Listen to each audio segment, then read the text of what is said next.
Ukraine को president Putin का ultimatum. जंग को लेकर पुतिन ने वार्निंग दी है, रूस अपनी शर्तों से झुकेगा नहीं। ये पुतिन ने कह दिया है एक बार फिर से, जो कंडीशंस हैं रूस की, उससे रूस पीछे नहीं हटेगा। ये पुतिन ने साफ कर दिया।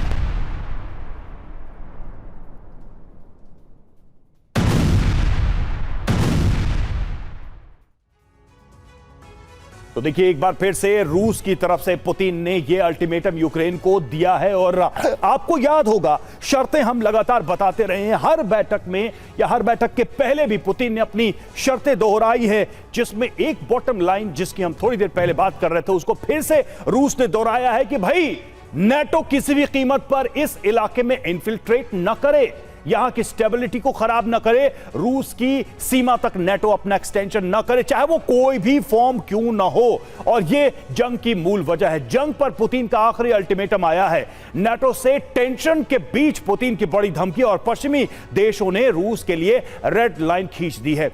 यूक्रेन में वेस्ट की सेना रूस के टारगेट पर है और पश्चिम की सेना पर हमला करने से पीछे नहीं हटेंगे। रूस के खिलाफ साजिश बर्दाश्त नहीं है। शर्तें पूरी नहीं होने तक यूक्रेन से जंग जारी रहेगी। रूस शांति चाहता है, लेकिन अपनी शर्तों पर शर्तें नहीं मानने पर यूक्रेन में शांति नहीं होगी। रूसी सेना जंग जीतने के करीब है, यह भी पुतिन ने कहा है। तो देखिए, पुतिन ने बहुत स्पष्ट और साफ शब्दों में अपनी बात रख दी है दुनिया के सामने, यूक्रेन के सामने, अमेरिका, नेटो के सामने। और यूक्रेन में रूस का ऑपरेशन सितंबर भी शुरू हो चुका है। सितंबर के 7 दिन में भीषण ड्रोन अटैक और हर दिन सैकड़ों ड्रोन मिसाइल से ये हमले किए गए हैं। तो ये सितंबर का जो महीना है, इसमें क्या सितम होने वाला है ये कहना अभी मुश्किल है, लेकिन संकेत सितंबर के अच्छे नजर नहीं आ रहे हैं। बड़ी तैयारी पुतिन की तरफ से दिख रही है यूक्रेन पर हमले की।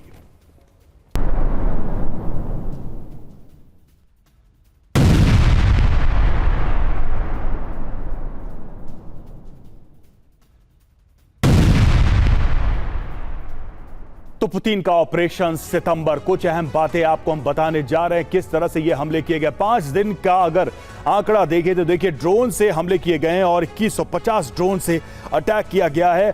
पुतिन की सेना की तरफ से 1100 बम बरसाए गए हैं, 165 मिसाइलों का इस्तेमाल किया गया है। कुल जो हमले हैं 3415 हमले अब तक इन हथियारों के जरिए यूक्रेन पर रूस ने किया है। ये तो शुरुआत है सितंबर की। सवाल यह है कि सितंबर के आखिर तक क्या होने वाला है इस तरह के हमले से। अगर देखा जाए हर दिन के आंकड़े की बात करें तो आप देखिए, 5 दिनों का डेटा हम आपके सामने रख रहे हैं और हर दिन लगभग ड्रोन से 430 हमले हो रहे हैं, बम से 220 हमले हो रहे हैं, मिसाइल से 33 हमले हो रहे हैं।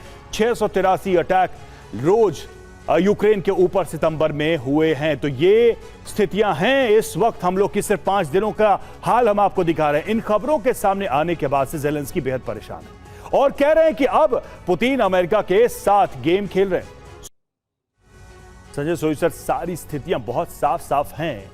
क्या ज़ेलेंस्की ये सब देख नहीं रहे कि कौन गेम खेल रहा है, कौन नहीं खेल रहा है, ट्रंप पे कितना भरोसा कर सकते हैं? पुतिन पर वो भरोसा करें क्योंकि वो जो कह रहे हैं वो करेंगे।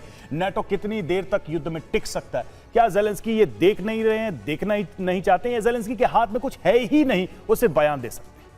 बिल्कुल, जो आप कह रहे हो सभी बातें सच है कि पहली बात तो जो उसके हाथ में कुछ नहीं है, वो कहीं ना कहीं कठपुतली है। पहले अमेरिका कठपुतली थी, अभी यूरोपियन यूनियन भी उसको नचा रहा है।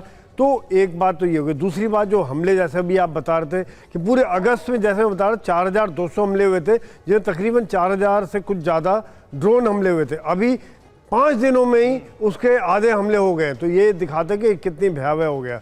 तीसरी बात यह है कि जो यूरोपियन यूनियन और अमेरिका ने जो बात की, अलास्का में जो मीटिंग हुई थी, वहाँ पर अमेरिका और यूरोपियन यूनियन का एक मतभेद निकल के आया था कि यूरोपियन यूनियन ने हमेशा यूक्रेन की सिक्योरिटी की बात की थी और उन्होंने कहा था कि वहाँ सेना भेजेंगे, जो रशिया को बिल्कुल मंजूर नहीं है।